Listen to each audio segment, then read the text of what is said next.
We counted more than a dozen attorneys in the courtroom today. This is the 25-page indictment listing 16 counts of drug-related charges.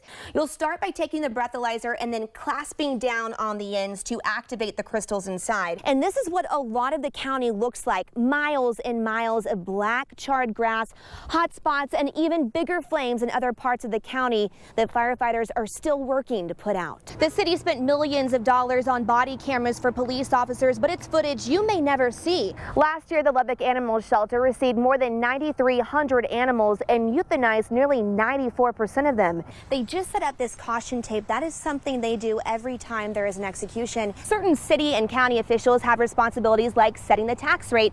Some even have the power to evict you. But what if I told you some of them aren't even paying their own property taxes? Tonight, dozens of senior citizens in Lubbock are worried they will soon be without a home. Many residents at Hillcrest Manor Senior Apartments are on a fixed income and were shocked to hear their rent would skyrocket in the middle of a lease term. Investigative reporter Shaley Sanders joins us now with what she has learned.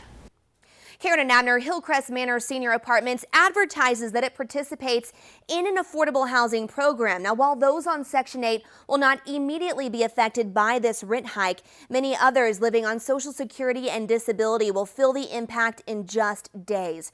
Those residents on a fixed income tell us they can't afford to pay the rent, but they also can't afford the early termination fees, leaving them wondering what to do.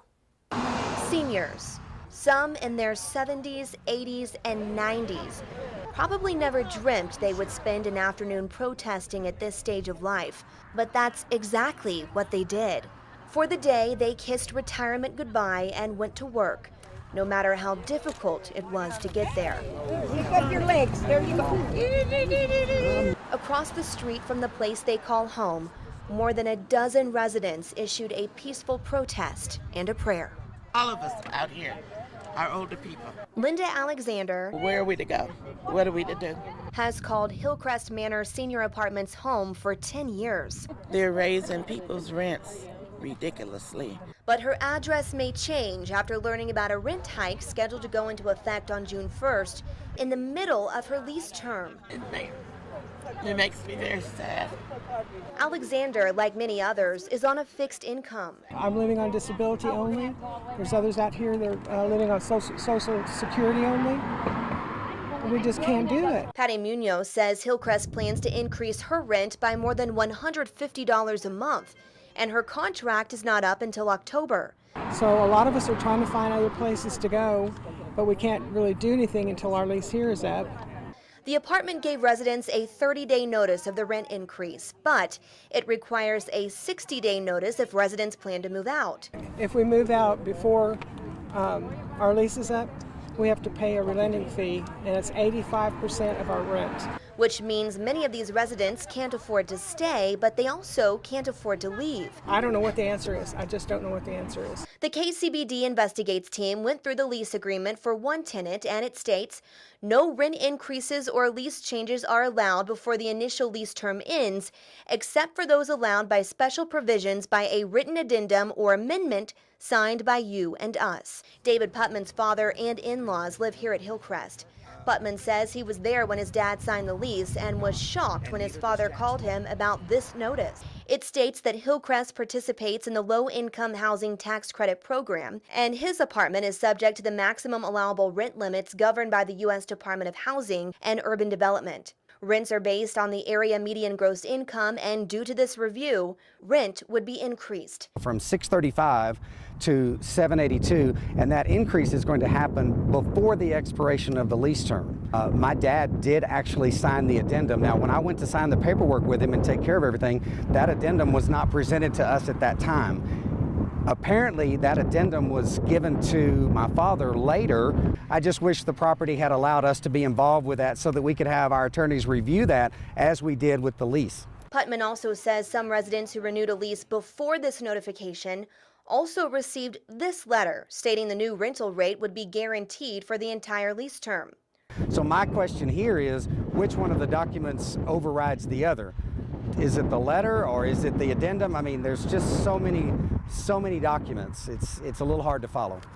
Now these residents are asking for a grace period to either start the increase at the end of their lease or let them out of their contract early. I would like to at least see them honor our leases that we have until the date that they're up at the price we came in on. We did ask to speak with management at Hillcrest Manor Senior Apartments. They put us in touch with a media consultant who released this statement, reading in part: rents at Hillcrest Manor are based on the area median gross income, which recently increased based on the recent HUD review of this geographical area. This is clearly spelled out in resident leases, and we will continue to work with our residents on this matter.